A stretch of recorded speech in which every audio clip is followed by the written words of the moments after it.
வணக்கம் news matrix நேர்களே. நேற்றைய தினம் எக்ஸிட் போல், அதாவது தேர்தலுக்கு பிந்தைய கருத்து கணிப்புகள்லாம் தமிழ்நாடே ஒரே கலைபரமாக இருக்குது. மீண்டும் திமுக ஆட்சிக்கு வரப்போகிறாங்கன்னு சொல்லிட்டு பெரும்பான்மையான கருத்து கணிப்புகள் சொல்லுது.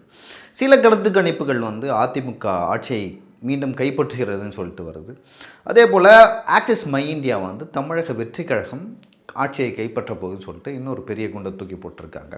மீண்டும் திமுக ஆட்சிக்கு வர வேண்டும் அப்படின்னு சொன்னதால நிறைய பேர் ரொம்ப பதறி போயிருக்காங்க. என்னது மீண்டும் திமுகவா அப்படின்னு சொல்லிட்டு. உண்மையாகவே இந்த எக்ஸிட் போல்னா என்ன? இதுக்கு முன்னாடி எக்ஸிட் போல் பற்றி நிறைய கணிப்புகள் வந்திருக்கும். ஸோ அதெல்லாம் உண்மையாக அப்படின்னு சொல்லிட்டு தான் இந்த வீடியோவில் பார்க்க போகிறேன். முதல்ல எக்ஸிட் போல் என்பது அது தேர்தலுக்கு முந்தைய கருத்து கணிப்புன்னு ஒன்று இருக்குது. தேர்தலுக்கு பிந்தைய கருத்து கணிப்பு, அதாவது ஓட்டு போட்டு வராங்கல்ல, அவங்கக்கிட்ட போய்ட்டு நீங்கள் யாருக்கு ஓட்டு போட்டிங்க அப்படின்னு சொல்லிட்டு கேட்பாங்க. கேட்டு அதை கலெக்டிவாக சேகரித்து அதை டேட்டாலாம் எடுத்து அதன்படி கருத்து கணிப்பு வெளியிடுவாங்க. அதுதான் தேர்தலுக்கு பிந்தைய கருத்து கணிப்பு. உண்மையாகவே அவங்க போய் ஓட்டு போட்டவங்க பார்த்து எடுத்தாங்களா அப்படின்னு கேட்டிங்கன்னா நம்மளுக்கு தெரியாது. அவங்க சொல்கிறாங்க, நம்ம கேட்குறோம், இதுதான் நம்மளுக்கு தெரியுது. உண்மையாகவே தமிழ்நாட்டில் இருக்கிற குக்கிராமங்கள்லாம் போய் எடுத்தாங்களா? ஏன்னா தமிழ்நாட்டை பொறுத்த வரைக்கும் நகரப்பகுதிகளில் ஒரு ஓட் பேட்டர்ன் இருக்கும், கிராமப்புற பகுதிகளில் அதே போல் அர்பனில் ஒரு ஓட் பேட்டர்ன் இருக்கும். ஊருக்கு ஊர், அதாவது ரீஜனுக்கு ரீஜன் அந்த ஓட் பேட்டர்ன் மாறும். ஸோ அந்த வகையில் இங்கே சர்வே எடுத்த நிறுவனங்கள் பல நிறுவனங்கள் எடுத்துருக்கு. ஸோ அந்த நிறுவனங்கள்லாம் எடுத்த சர்வேக்கெலாம் உண்மையான டேட்டாவாக எதன் அடிப்படையில் அதை எடுத்தாங்க அப்படின்னு சொல்லிட்டு பல கேள்விகள் நம்மளிடையே வருது. அதில் எனக்கு எழுந்த பெரிய கேள்வி என்னென்னா, ஒரு சர்வே நிறுவனம் என்ன சொல்லிருக்குன்னா, நாம் தமிழர் கட்சி 1-6% வாக்குகளை பெரும் சொல்லியிருந்தால் பரவாயில்ல, இடங்களை பெறும் அப்படின்னு சொல்லிட்டு சொல்லியிருக்காங்க. ஸோ 1-6னா அந்த 6 தொகுதிகள் எது? ஸோ 1னா காரைக்குடியில் அண்ணன் சீமான் நிற்கிறாரு. அண்ணன் சீமான் நிற்கும்போது அண்ணன் சீமான் வெற்றி பெறுவார்னு வச்சுங்களேன். ஸோ அந்த 6 தொகுதி, இப்போ மீதி 6 பேர் இருக்காங்களா, அவங்களாம் யார் அப்படின்னு ஒரு கேள்வி இருக்குது. அந்த தொகுதிகளாம் எந்தெந்த தொகுதி அப்படின்னு சொல்லிட்டு ஒரு விஷயம் இருக்குது. இதை போய்ட்டு நம்ம நாம் தமிழ் கட்சி தொண்டர்களிடம் போய் சொன்னோன்னா அவர்களே நம்ப மாட்டார்கள். நாங்கள் 6 தொகுதிகளை வின் பண்ணுறோமா அப்படின்னு சொல்லிட்டு. அந்த அளவுக்கு சில விஷயங்களை, சில டேட்டாவை நம்பவே முடியல. அதே போல் எல்லா ஊடகங்களும் என்ன சொல்லியிருக்குன்னா, எல்லா கருத்து கணிப்புகளும் என்ன சொல்லிட்டுருக்குன்னா, ஒரே விஷயத்தை தான் சொல்கிறாங்க, யாருக்கும் தனி பெரும் மெஜாரிட்டிலாம் வராது அப்படின்னு சொல்லியிருக்காங்க. லைக் நீங்கள் ஆட்சியை பிடிப்பீங்க, ஆனால் அந்த பெரிய அளவில் இருக்காது அப்படின்னு சொல்லியிருக்காங்க. அதோட பொருள் என்னன்னா 130-140 தான் அதிகபட்சம் அப்படின்னு சொல்லிட்டு சொல்கிறாங்க. சில கருத்து கணிப்புகள் என்ன சொல்லியிருக்குன்னா, தமிழக வெற்றி கழகத்தையும் அதே போல் அதிமுக ரொம்ப மட்டம் தட்டுருக்காங்க அப்படின்னு சொல்லிட்டு தெரியுது. ஸோ சில கருத்து கணிப்புகளில் உண்மையாக போட்டிருக்காங்க, விஜய் ஒரு நல்ல பர்சன்டேஜ் எடுப்பார், அதிமுகவும் நல்ல பர்சன்டேஜ் இருக்கும், ஆனால் அது வெற்றியாக மாறாது. சில கருத்து கணிப்புகள்லாம் பார்த்தீங்கன்னா நாம் தமிழுக்கு 0 கொடுத்துருக்காங்க. ஸோ அப்புறம் அதே போல் தமிழக வெற்றி கழகத்திற்கு 5-10 அதிகபட்சம் 15 கொடுத்துருக்காங்க. இதெல்லாம் ஓரளவு நம்புற மாதிரி இருக்குது. அதே போல் சில கருத்து கணிப்புகள் அதிமுக வச்சு பெரும் அப்படின்னு சொல்லியிருக்காங்க. சில கருத்து கணிப்புகள் யாருக்கும் பெரும்பான்மை கிடைக்காது அப்படின்னு சொல்லியிருக்காங்க. ஸோ இதெல்லாம் கூட ஓரளவு நம்புற மாதிரி இருக்குது அப்படின்னு வச்சிங்களேன். ஆனால் தமிழக வெற்றி கழகம் 40 கிட்ட வெல்லும் அப்படின்னு சொல்லிட்டு சில கருத்து கணிப்புகள் சொல்லுது. அது எந்த அளவுக்கு உண்மைன்னு தெரியல. விஜய் அவர்கள் ஒரு பெரிய தாக்கத்தை தமிழக அரசியலில் 2026 ஏற்படுத்துவார். 2031 விஜய் அவர்கள் எடுக்கிற டிசிஷனில் தான் யார் வெற்றி அடைவார் தோல்வியடையான்னு தெரியும். அந்த அளவுக்கு லைக் அவரோட தாக்கம் இருக்குது. இந்த எலெக்ஷனை பொறுத்த வரைக்கும் விஜய் அவர்களோட தாக்கம் எப்படி இருக்க போகுது அப்படின்னு சொல்லிட்டு யாராலையுமே கணிக்க முடியாது. இப்போ எக்ஸிட் போல் 2011, எனக்கு தெரிஞ்சு 2011, 16, 21 இதெல்லாம் பார்த்தீங்கன்னா மாறி தான் வந்திருக்கு. 2021 அந்த கொடுக்கப்பட்ட எக்ஸிட் போல் தான் எப்படி சொல்கிறது, கரெக்டாக நிறைய பேர் ப்ரிடிக்ட் பண்ணாங்க. ஏன்னா 10 வருஷம் ஆன்டி இன்கம்பன்சி அதிமுகவுக்கு இருந்தது, பிஜேபி இருந்தாங்க, அந்த உட்கட்சி குழப்பம் இதெல்லாம் தாண்டி தான் திமுக வெற்றி பெற்றதை தவிர அதிமுக வலுவாக இருக்கும்போது செல்வி ஜெயலலிதா அவர்கள் இருக்கும்போது வெற்றி பெற்றாங்கன்னா அப்படின்னு பார்த்தீங்கன்னா இல்லவே இல்லை. ஸோ நான் என்ன சொல்கிறேன்னா, இப்போ 2011 அப்போ ஒரு பெரிய கூட்டணியை திமுக அமைச்சது. நார்த்தில் பிஎம்கே, விசிகே, காங்கிரஸ், இஸ்லாமிய இயக்கங்கள்னு சொல்லிட்டு ஒரு பெரிய கூட்டணி. அந்த பக்கம் பார்த்தீங்கன்னா செல்வி ஜெயலலிதா, விஜயகாந்த், அதே போல் கம்யூனிஸ்ட் கட்சிகள். ஸோ அங்கே பார்த்தீங்கன்னா செல்வி ஜெயலலிதா அவர்கள் தான் வெற்றி பெற்றாங்க, மிகப்பெரிய வெற்றி பெற்றாங்க. 2016 என்ன பண்ணாங்கன்னா செல்வி ஜெயலலிதா, கூட்டணி கட்சிகள் இருப்பதால் தான் திமுக வெற்றி பெறுகிறது. இப்போ அந்த கூட்டணி கட்சிகள்லாம் நம்ம தனியாக காட்டி விடணும்னு சொல்லிட்டு மக்கள் நல கூட்டணின்னு சொல்லிட்டு சூப்பராக ஒன்று ஃபார்ம் பண்ணாங்க. அதுக்கு எம்என் நடராஜன் அவர்கள் தான், எம்என் அப்படின்னு சொல்லிட்டு ஷார்ட்டாக சொல்லுவாங்க. செல்வி ஜெயலலிதா அவர்கள் அரசியலில் மிகப்பெரிய அளவில் வளர்வதற்கு அந்த ஸ்ட்ராட்டஜிலாம் வகுத்து கொடுக்கறதுக்கு முக்கிய காரணமே எம் நடராஜன் அவர்கள் தான். அந்த அளவுக்கு அவர் தமிழக அரசியலை கரெக்டு குடித்தவர். ஸோ அப்படியான ஒரு ஆள் அப்போ இல்லைனாலும் அந்த விஷயத்தை எடப்பாடி பழனிசாமி அவர்கள் சூப்பராக செஞ்சுருக்காரு அப்படின்னு சொல்லிட்டு நான் சொல்லுவேன். அது ஏன் அப்படின்னு சொல்லிட்டு மே 4க்கு அப்புறம் சொல்கிறேன். எப்படி எடப்பாடி பழனிசாமி வந்து சூப்பராக பர்ஃபார்ம் பண்ணார், ஒரு வேளை வெற்றி பெற்றா நான் கண்டிப்பாக சொல்லுவேன். தோல்வி அடைஞ்சாலும் என்ன ரீசன் அப்படின்னு சொல்லிட்டு நான் சொல்கிறேன். அதே போல் திமுக வெற்றி பெற்றாலும் ஏன் வெற்றி பெற்றாங்க, தோல்வி அடைஞ்சாலும் ஏன் தோல்வி அடைஞ்சாங்க. ஏன்னா இவங்க 2 பேருமே டிசைட் பண்ண போகிறதில்ல. விஜய் தான் டிசைட் பண்ணுறாரு யாரோட வாக்கு வாங்குறாரு, எங்கே வாங்குறாரு. ஏன்னா விஜய் அவர்களுக்கு வந்து ஒரு தொகுதியில் பார்த்தீங்கன்னா 30% மேலே இருக்குது, இன்னொரு தொகுதியை பார்த்தா 10% தான் இருக்குது. ஏன்னா ரீஜன் மாறுது. அது இப்போ சிட்டியில் வந்து ஒரு மாதிரி இருக்குது, அதே போல் லைக் ரூரல் பகுதிகளில் வந்து வேறு மாதிரி இருக்குது. ஸோ அது ரீஜன் மாறுது. அதனால தான் வந்து கணிக்க முடியல இந்த தேர்தலில் வந்து யார் வெற்றி பெற போகிறாங்கன்னு. இப்போ பெரம்பூரில் இருக்க மாதிரியே இல்லை சென்னையில் வந்து ஒரு தொகுதியில் இருக்கிற மாதிரியே உங்களுக்கு விழுப்புரத்துலையோ கடலூர்லையோ கள்ளக்குறிச்சிலையோ அதே போல் திருச்சிலையோ இருக்குதான்னு பார்த்தீங்கன்னா இல்லை. அங்கே வந்து வேற ஒரு கேண்டிடேட் இருக்கார்.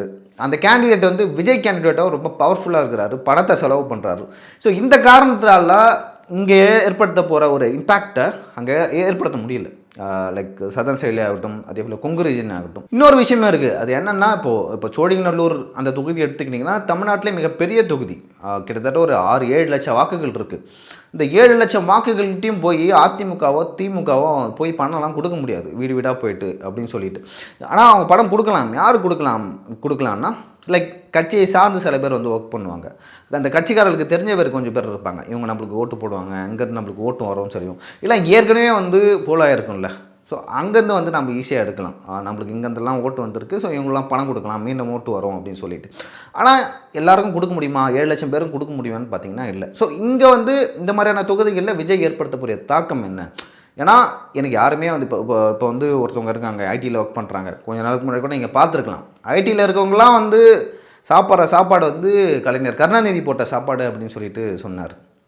இன்னொரு பக்கம் பார்த்தீங்கன்னா ஐடி ஊழியர்கள்லாம் அவங்களுக்கு ஓட்டு போட்டாங்க அப்படின்னு சொல்லிட்டு சொல்கிறாங்க. இப்போ ஐடி ஊழியர்கள்லாம் வந்து விஜய்க்கு தான் ஓட்டு போட்டாங்கன்னா சோழிங்கநல்லூர் தொகுதியிலேருந்து மிகப்பெரிய ஒரு வாக்கு வங்கியை வந்து அவரால் வாங்க முடியும். ஸோ அது வந்து வெற்றி பெறக்கூடிய அளவுக்கு இருக்குமா அப்படின்னு ஒரு கேள்வி எழுது. அதே போல் இங்கே வந்து தமிழ்நாடு குடிசை மாற்று வாரியம் வந்து ரொம்ப அதிகம். சோழிங்கநல்லூர் தொகுதியை பொறுத்த வரைக்கும் கண்ணகி நகர் ஆகட்டும், பெரும்பாக்கம் ஆகட்டும், அதே போல் செம்மஞ்சேரி ஆகட்டும், இங்கெல்லாம் பார்த்தீங்கன்னா லைக் ஒரு சின்ன ஒரு 20-30 ஏக்கர் தான் இருக்கும் வீடு, ஆனால் தீப்பெட்டி மாதிரி இருக்கும். ஸோ அங்கெல்லாம் வந்து ஒரு வீட்டுக்கு 2 இல்லை 3 வாக்குகள் இருக்கும். ஸோ அங்கே இருக்கிற வாக்குகள் தான் பல்காக வந்து விழும்.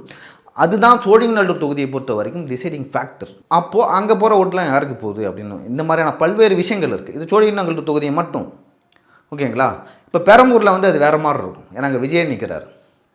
திருச்சி கிழக்கில் வேறு மாதிரி இருக்கும், அதே போல் கரூரில் வேறு மாதிரி இருக்கும். இப்போ கரூர் அந்த கிருஷ்ணராயபுரம் அந்த பகுதியில் நான் போனேன். அங்கே போகும்பொழுது அங்கே வந்து ரொம்ப அரிதாக தான் வந்து தமிழக வெற்றி கழக அந்த கொடியையும் பேனர்களையும் வந்து பார்க்க முடிந்தது. பெரிதாக வந்து அங்கே எங்கேயுமே வந்து தமிழக வெற்றி கழக பேனரோ கொடியோ இல்லை நிர்வாகிகள் வந்து அந்த விசில் வரைஞ்சி வச்சுருப்பாங்களா, அந்த மாதிரியான விஷயங்கள்லாம் இல்லை. ஸோ அங்கே வந்து குறைவாக இருக்குது அந்த கட்சியோட தாக்கம். அதே போல் அந்த கரூர் தொகுதியில் தான் வந்து அதிக அளவில் வந்து வாக்குகள் வந்து பதிவு செய்யப்பட்டிருக்குங்க. இங்கே வரலாறு நெடுக்க பார்த்தீங்கன்னா 3ஆவதாக ஒரு அணி இல்லை ஒரு கட்சி வருதுன்னா அது வந்து ஏற்கனவே ரூலிங் பார்ட்டியாக இருக்கிற ஒரு கட்சியை தான் வந்து லைக் அந்த ஆட்சியிலேருந்து அகற்றும். ஃபார் எக்ஸாம்பிள் வந்து எம்ஜிஆர் வந்தார். எம்ஜிஆர் வந்தோடனே யார் ரூலிங் பார்ட்டியாக இருந்தால் கலைஞர் திமுக இருந்தது. ஸோ அதிமுக ஆட்சிக்கு வந்தது. அதன் பிறகு பார்த்தீங்கன்னா வைகோ வரும்பொழுது கலைஞர் வந்து ஆட்சிக்கு வந்தார். ஏன் வந்தார்னா அதுக்கு முன்னாடி வந்து ஜெயலலிதா இருந்தாங்க ஆட்சியில். அதன் பிறகு 2006 வந்து விஜயகாந்த் அவர்கள் இருந்தார். விஜயகாந்த் அவர்கள் வந்து இது அரசியலுக்கு வரும்போது செல்வி ஜெயலலிதா அவர்கள் வந்து ஆளும் கட்சியாக இருந்தாங்க. ஸோ அப்போ வந்து யாரோட ஆட்சி எழுந்தாங்கன்னா செல்வி ஜெயலலிதா அவர்கள் வந்து ஆட்சி எழுந்தாங்க, கலைஞர் வந்து வந்தார். அப்போ வந்து வரலாறு நெடுக்க அப்படி பார்த்தீங்கன்னா ஒவ்வொரு புது வரவின் போதும் வந்து யார் ரூலிங் பார்ட்டியாக இருக்காங்களோ அவர்கள் தான் ஆட்சியை ஏற்பார்கள். இதுதான் வந்து வரலாறு. தமிழக அரசியலை தெரிந்தவர்களுக்கு வந்து இது நல்லாவே தெரிஞ்சிருக்கும். குறிப்பிட்டு சொல்லலாம், இப்போ 85% மேலே வந்து தமிழ்நாட்டில் வாக்குப்பதிவு வந்து பதிவாயிருக்குதுன்னு சொல்கிறாங்க. ஸோ அப்படி இருக்கும்போது வரலாற்றிலே வந்து தமிழ்நாட்டில் இந்த அளவுக்கு வந்து வாக்குகள் வந்து பதிவாகலை. நிறைய பேர் என்ன சொல்கிறாங்க, எஸ்ஐஆர் சொல்கிறாங்க.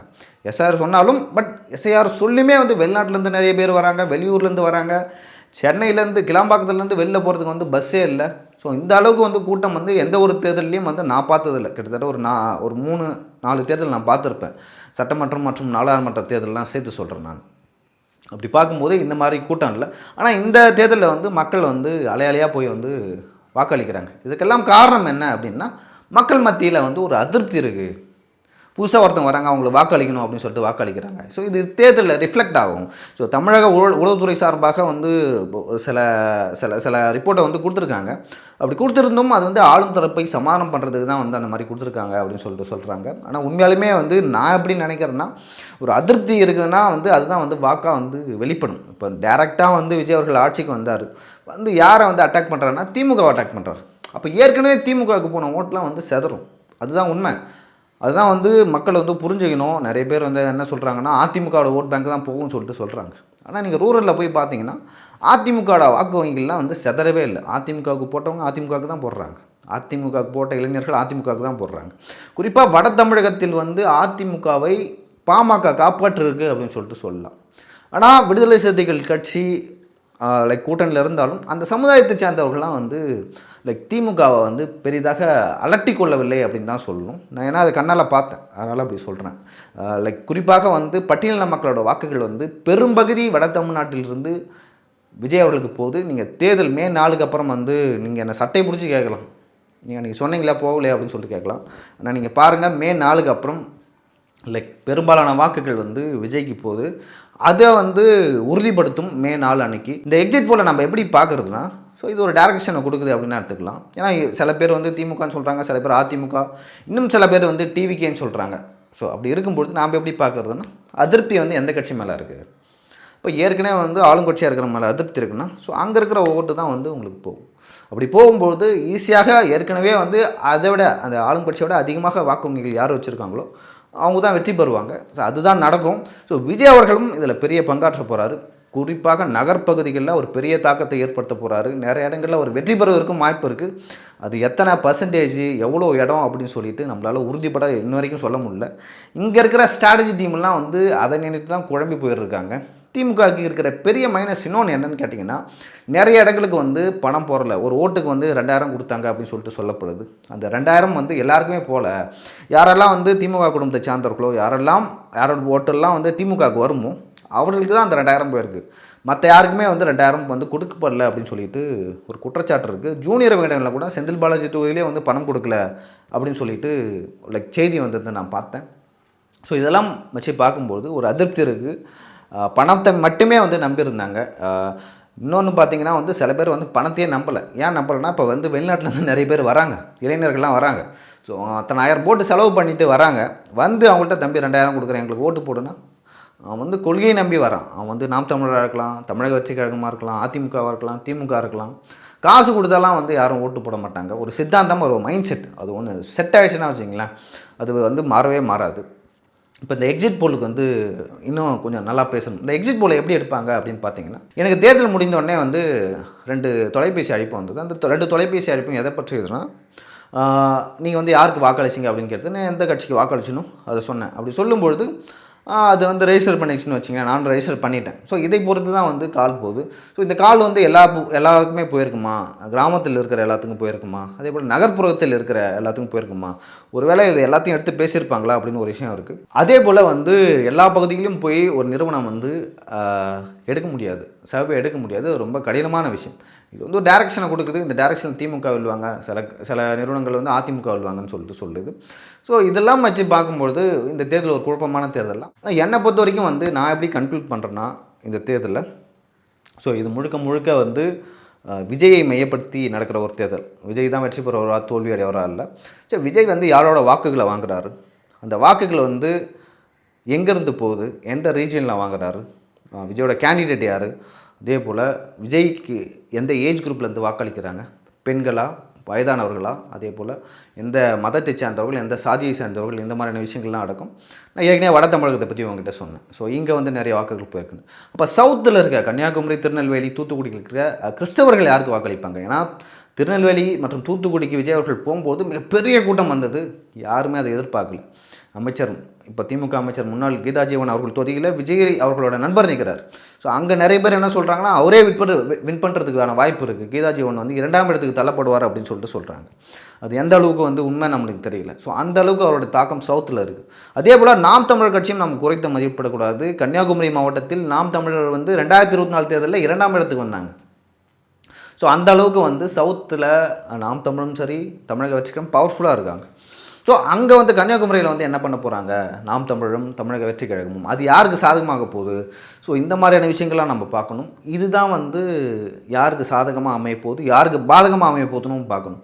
ஸோ ஒருவேளை கிறிஸ்தவ வாக்குகள்லாம், சவுத்தில் இருக்கிற கிறிஸ்தவ வாக்குகள்லாம் குறிப்பாக வந்து கன்னியாகுமரி மாவட்டத்தில் மட்டும் விஜய் வாங்கினார்னா, ஸோ அது வந்து என்டிஏ கூட்டணிக்கு ஒரு பலமாக அமையும். ஏன்னா கன்னியாகுமரி மாவட்டத்தை பொறுத்த வரைக்கும் காங்கிரஸ், அதன் பிறகு வந்து பாஜக, கம்யூனிஸ்ட் அப்படின்னு சொல்லிட்டு தான் இருக்கும். இன்னுமே வந்து சில தொகுதிகளில் கன்னியாகுமரியில் கம்யூனிஸ்ட்டுகள் வந்து ஸ்ட்ராங்காக இருக்கிறாங்க. குறிப்பாக கிள்ளியூர்னு நினைக்கிறேன், அந்த தொகுதியில் வந்து எப்பொழுதும் அந்த சீட்டை வந்து இது கம்யூனிஸ்ட்டுக்கு தான் கொடுப்பாங்க. அதே போல் காங்கிரஸ் வந்து சவுத்தில் திருநெல்வேலி, சிவகங்கை, கன்னியாகுமரி, தூத்துக்குடியெல்லாம் அந்த அந்த ஸ்ட்ரக்சர் வந்து காங்கிரஸுக்கு இன்னுமே பலமாக இருக்குது. ஸோ இந்த தேர்தலை பொறுத்த வரைக்கும் நம்ம எப்படி பார்க்கணும்னா, என்னதான் காங்கிரஸ் திமுக கூட்டணியில் இருந்தாலும் கிறிஸ்தவ மக்களோட, குறிப்பாக சவுத்தில் இருக்கிற கிறிஸ்தவ மக்களோட வாக்குகள் யாருக்கு போகுதுன்றது ரொம்ப முக்கியம். கன்னியாகுமரியில் மட்டும் 45% 50% கிறிஸ்தவர்கள் இருக்காங்க. அதே போல் தூத்துக்குடியும் இருக்காங்க. மீனவ மக்கள் வந்து பெரும்பாலும் வந்து தூத்துக்குடியில் இருக்காங்க. திருநெல்வேலியும் இருக்காங்க. அதே போல் தென்காசிலையும் வந்து இருக்காங்க. ஸோ இங்கே வந்து எந்த மாதிரியான தாக்கத்தை விஜய் ஏற்படுத்த போகிறாரு? ஸோ அவர்கள் சொல்கிற மாதிரி கிறிஸ்தவ மக்களோட வாக்குகளை வாங்கினா அது பெரிய பின்னடைவாக திமுகவுக்கு இருக்கும். ஸோ திமுக என்ன தான் காங்கிரஸ் கூட கூட்டணியில் இருந்தாலும், ஸோ அங்கே கன்னியாகுமரி தொகுதியை பொறுத்த வரைக்கும் வந்து சீமான் அவர்களும் ஒரு குறிப்பிட்ட தாக்கத்தை வந்து ஏற்படுத்துவார். அது வந்து முன்னாடியும் நடந்திருக்கு. இந்த தேர்தலை பொறுத்த வரைக்கும் ஏன் நடக்கிறது, எதற்கு நடக்கிறது, எப்படி நடக்கிறது, எங்கிருந்து நடக்கிறது அப்படின்னு சொல்லிட்டு எப்படி சொல்கிறது, நம்மளுக்கு வந்து ஒரு ஐடியாவே இருக்காது. ஸோ அந்த அளவுக்கு வந்து நிறைய அப்படி சர்ப்ரைஸ் வந்து இந்த தேர்தலில் இருக்க போது. எக்ஸிட் போல் வரலாம், அதில் வந்து திமுக தான் வெற்றி பெறுது அப்படின்னு சொல்லிட்டு சொல்லலாம். சரி, ஜெயலலிதா அவர்கள்ட்டையுமே வந்து ஒரு டைம் கேட்டிருப்பாங்க, எக்ஸிட் போல்லாம் வருது, அதில் ஆளும் கட்சியினரே, அதாவது திமுகவினரே வந்து வெற்றி பெற்றுருக்காங்களே அப்படின்னு சொல்லிட்டு கேட்கும்போது அவங்க வந்து அதில் தான் வெற்றி பெறுவாங்க. நாங்கள் வந்து மக்களோட பிரச்சனையை களத்துக்கு போய் களத்தோட மக்களை சந்தித்து அதன் பிறகு தேர்தலை எதிர்கொண்டு அதில் வெற்றி பெறுவோம் அப்படின்னு சொல்லிட்டு ஒரு விஷயத்தை சொல்லியிருக்காங்க. இதுதான் வந்து வரலாறு நெடுக்க வந்து நடந்திருக்கு. நான் வந்து என்னோடய பார்வையை வந்து சொல்கிறேன். ஸோ இப்படிலாம் வரலாறு நெடுக்க நடந்திருக்கு. ஸோ இந்த தேர்தலில் எப்படி நடக்கும் வாய்ப்பு இருக்குது அப்படின்னு சொல்லிட்டு, அதிகபட்சம் போனால் லைக் தொங்கு சட்டசபை நடக்கும் வரலான்னு வச்சுங்களேன். அப்படி வந்தாலும் வந்து தமிழக வெற்றி கழகமும் திமுகவும் கூட்டணி வைப்பாங்க, வாய்ப்பே இல்லை. அதிமுகவும் தமிழக வெற்றி கழகமும் வந்து கூட்டணி வைப்பதற்கான வாய்ப்பு தான் இருக்குது. இன்னும் நிறைய பேர் என்ன சொல்கிறாங்க, இது தொங்கு சட்டசபை அப்படின்னு சொல்கிறாங்க. திமுகவை வந்து எதிர்த்து பேசிவிட்டு நடிகர் விஜய் அவர்கள் வந்து திமுகவுடனே வந்து கூட்டணி வைப்பாரா அப்படின்னு ஒரு கேள்வி வருது. இப்போ இந்த தேர்தலை பொறுத்த வரைக்கும் வந்து அதிமுக வந்து வெற்றி பெறுவதற்கான வாய்ப்பு இருக்குது. ஒருவேளை தொங்கு சட்டசபை வரும்னா தமிழக வெற்றி கழகமும் அதிமுகவும் கூட்டணி வைப்பதற்கான வாய்ப்புகள் வந்து இருக்குது. இந்த ரெண்டே ஆப்ஷன் தான் இருக்குது, இதை தவிர வேறு ஆப்ஷனே இல்லை. நிறைய பேர், நிறைய ஜேர்னலிஸ்ட்லாம் வந்து நாங்கள் 200க்கு மேலே வந்து திமுக வெற்றி பெறும், கடந்த தேர்தலை விட மிகப்பெரிய வெற்றி பெறும் அப்படின்லாம் சொல்கிறாங்க. அவங்ககிட்ட இருக்கிற டேட்டா என்னன்னு தெரியல, எதை வச்சு அவங்க சொல்கிறாங்கன்னு தெரியல. ஸோ போகிற போக்கில் வந்து அவங்க பேசிட்டு போகிறாங்க. நான் போகிற போக்கிலலாம் பேசலை. ஸோ நான் வரலாற்றில் வந்து நடந்த சம்பவங்கள், அதே போல் வரலாற்றில் நடந்த பல்வேறு டேட்டாக்களின் அடிப்படையில் தான் பேசுகிறேன். ஸோ இந்த வீடியோவில் வந்து என்னோடய பார்வையை வந்து சொல்லியிருக்கேன். உங்களோட பார்வையை கமெண்டில் பண்ணுங்கள். அதே போல் மே 4 அன்றைக்கி என்ன நடக்குதுன்னு பார்க்கலாம். நன்றி.